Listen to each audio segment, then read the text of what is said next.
Hello à toi et bienvenue dans cette nouvelle vidéo dans laquelle je vais te montrer comment ajouter un deuxième bouton Add to Cart en dessous de tes descriptions produits. C'est là où tu en auras le plus besoin. C'est parti.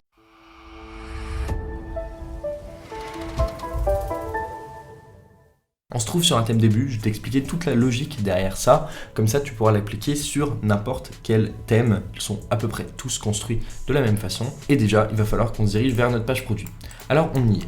Maintenant on va identifier notre fichier section puis product template.liquid, ok. On va se mettre en full. Si tu es sur le thème down ou un thème 2.0 que tu ne trouves pas product template.liquid, dirige-toi vers main-product.liquid.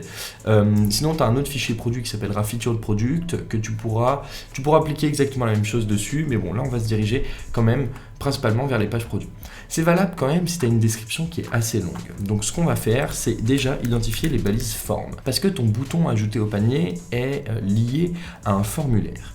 C'est un bouton qui va submit, donc envoyer les informations du formulaire, et dans ce formulaire sont compris plusieurs informations, même si tu ne les vois pas ici. Alors quand je te dis formulaire, évidemment, tu vas penser à ton formulaire de contact. Eh bien, c'est exactement la même chose. Ton formulaire de contact envoie des informations à la base de données qui va les renvoyer à ton email, alors que ton formulaire d'ajout au panier envoie des informations à la base de données qui va simplement les renvoyer à ta page panier, etc.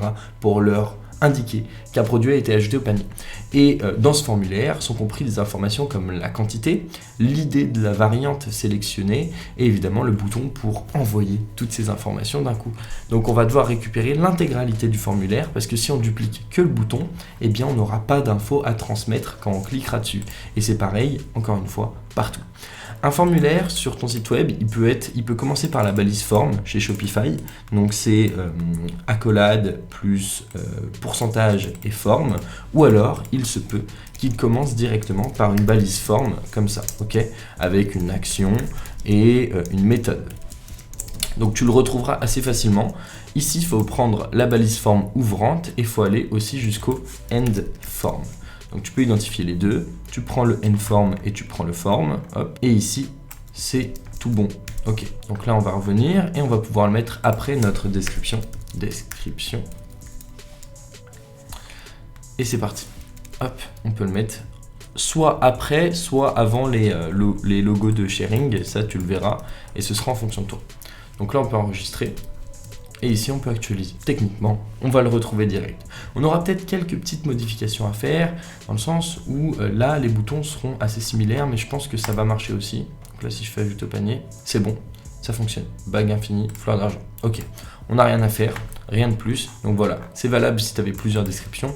Et ça marchera aussi, évidemment, si tu as des variantes, parce qu'on a tout copié. On a copié l'intégralité du bloc. Donc aujourd'hui, si tu veux le faire sur toutes tes fiches produits, tu as juste à prendre la balise forme ouvrante, la balise forme fermante et le mettre en place. Je dois avoir un autre thème, je vais mettre sur une autre version, un Brooklyn ou un début, on va se mettre, ou un down, on va voir, comme ça je vais pouvoir te montrer exactement comment gérer ça sur d'autres thèmes et comme ça tu pourras t'y retrouver, tu auras un autre petit point d'ancrage, ok. Dans tous les cas, je vais te mettre la logique et le code de cette vidéo que tu pourras télécharger juste en dessous, que ce soit pour le thème début, pour le thème down et pour le thème Brooklyn. Comme ça tu auras les 3 exports de thèmes avec l'intégralité du code à l'intérieur. Donc là, si je me mets sur Brooklyn, hop, que je vais sur mes pages produits, ok, là on est sur un Brooklyn, je vais aller dans produit par défaut, je reviens sur template layout section, j'identifie comme d'hab product template.liquid, je prends ma balise forme, je prends l'ouvrante, je vais jusqu'à la fermante, end form, je la cale après ma description et let's go. Hop, on n'a pas le time, je vais me remettre direct sur un thème down et on va faire exactement pareil. En même temps, je teste à côté. Ça, c'est de l'efficacité. Hop, ici, je prends un down. Personnaliser, action, modifier le code.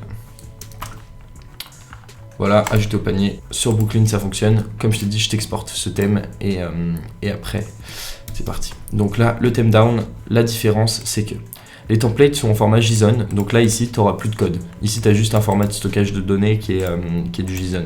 Donc là, il faut aller dans main-product.liquid. Ok. Pareil, on prend le form. Assign product form. Et là, c'est pas du tout pareil parce que c'est une méthode de bloc. Et du coup, ton formulaire à toute carte est découpé, tu vois. Hop, forme, product, et là tu as un input ici. Puis ensuite tu as un autre forme, product form, etc., etc., etc. Plus un autre product form, un form ID, boum, boum, boum, boum, boum. Et tu sais quoi? Au final, on va se prendre la tête là-dessus.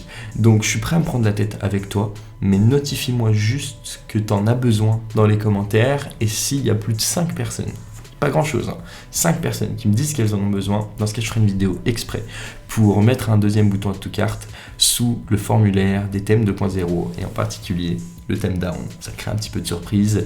Dans tous les cas, tu peux récupérer ton export de thème Brooklyn et ton export de thème début avec le bouton add to cart, etc. Et la logique qui a déjà été implémentée, comme ça tu ne te trompes pas. Et puis nous on se retrouve dans une prochaine vidéo et potentiellement celle-ci. À toutes.